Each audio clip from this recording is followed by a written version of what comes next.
welcome back to the Woodshed. I got so many comments on my Darlin Corey video about showing you guys how to do that rhythm chop.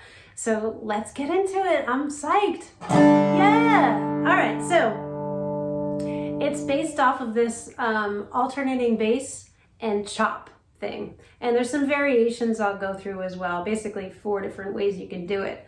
And it's nice to kind of switch it up and switch between the different variations so you can get a different feel on each verse, especially in a song like Darlin Corey where it's just verse, verse, verse, verse, verse. There's nothing really that changes.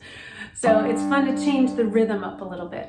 So what I like to do is a little alternating bass between the lowest string, that G, and I skip the 5th string and go to the 4th string, which is the D.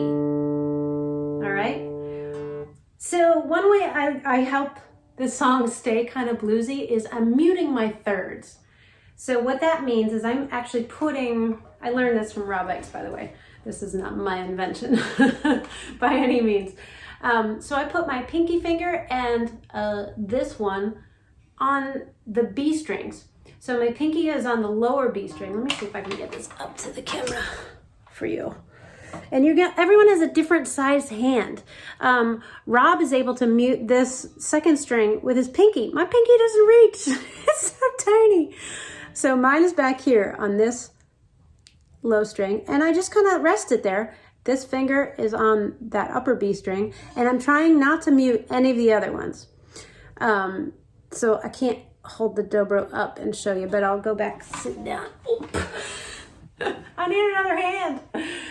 All right, so when I strum, now it looks like, when I'm looking at this video, it looks like my bar is down, but actually, so if I lay it straight down and I'm just kind of rolling back onto these fingers, which are muting. Those are my muting fingers.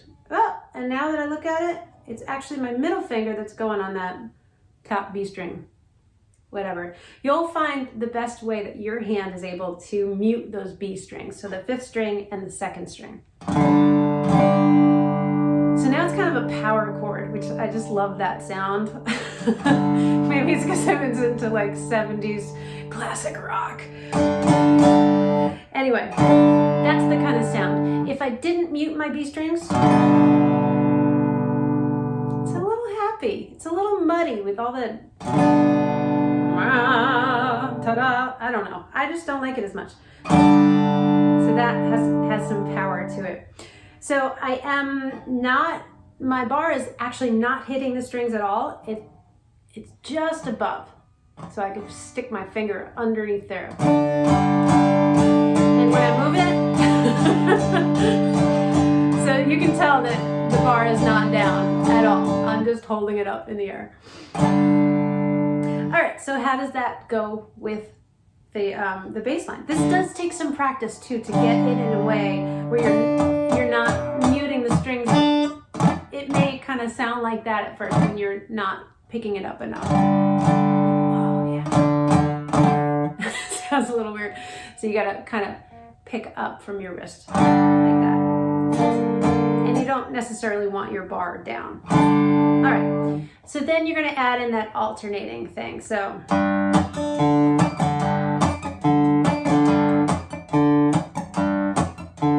and I'm just doing on the, if you're counting to 4, like 4 beats in a measure, 1, 2, 3, 4, 1, 2, 3, 4. This is the simplest version of it.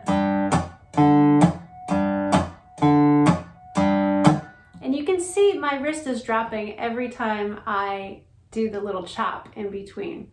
The chop is, it's going to take some practice, but it's a little muted thing. I'm muting here by just putting that hand all the way across all the strings. So I go from just muting those thirds to muting all of them. And just doing a real quick chop. I'm just using my thumb there.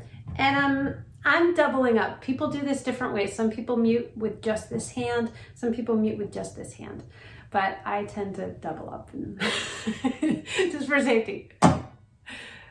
So you're kind of going across the strings and then letting your hand drop down. All right?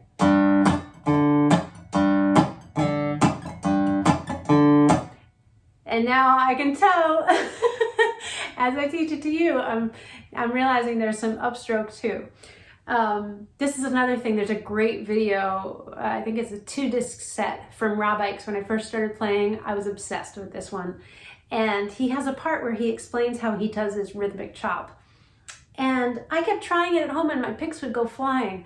So I went to a camp where he was teaching. He does the Reso Summit every year. This was before Reso Summit happened, but I highly recommend the Reso Summit to be with your people. So anyway, I asked him how he was doing it, and together we figured out that you have to turn your hand a little bit. So if you're straight on and you try to do this chop, it's gonna catch your pick.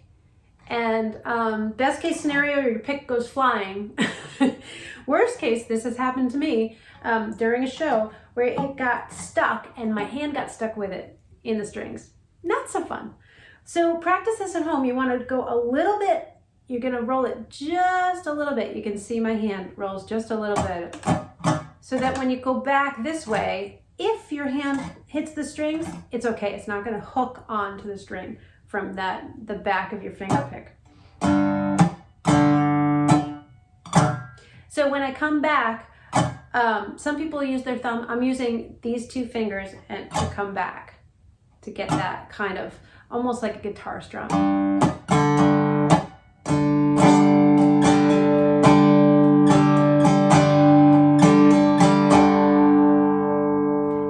I'm gonna hold this up and see if I can get it real close to you so you can see exactly what I'm doing. Now I'm not muting my thirds, but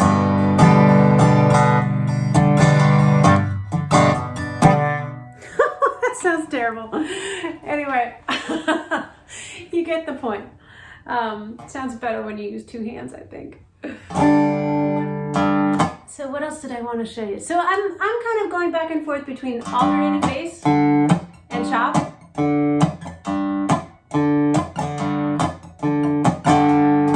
And then sometimes I put in a full chord.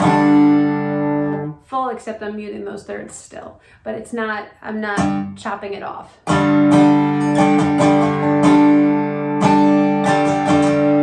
So if you want that power, that's there for you.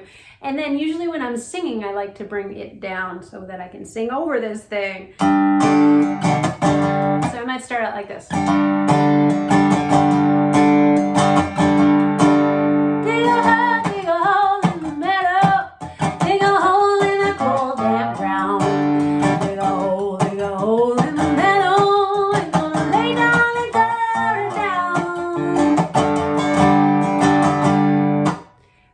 Bring it down and mute it so that I can sing over.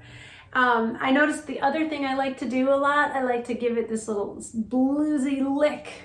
Lick is a strong word for it. I am tilting my bar up so I don't hit anything else, any miscellaneous stuff. And I'm shooting for the 3rd fret, but I'm kind of 3rd fret, 4th fret, around there. And when I lift it up, it's kind of like a pull off, but it's not quite that fancy or intentional. So I'm throwing that in every once in a while just to give it a little bit of a bass line that is more than this.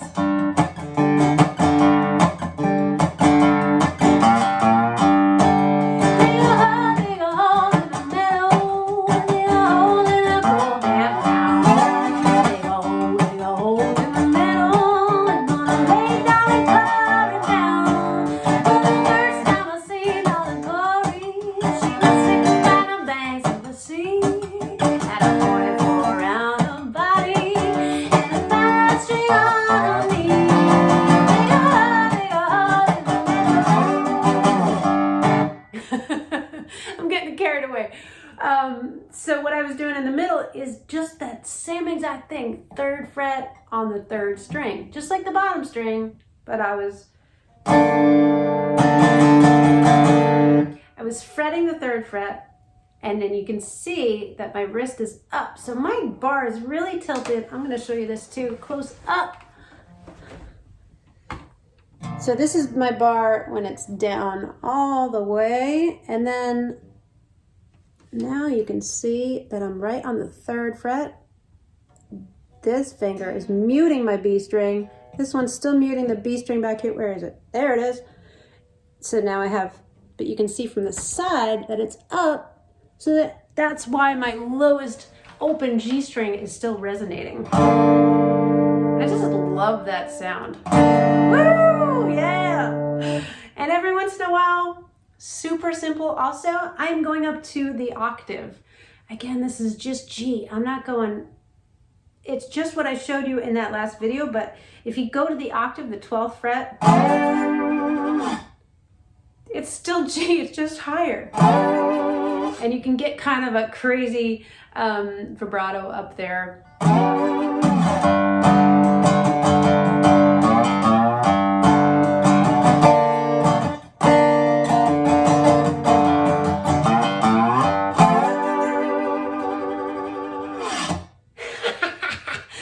Super fun. I hope you have a good time with Darlin Corey. Be patient with yourself with learning that that muted chuck.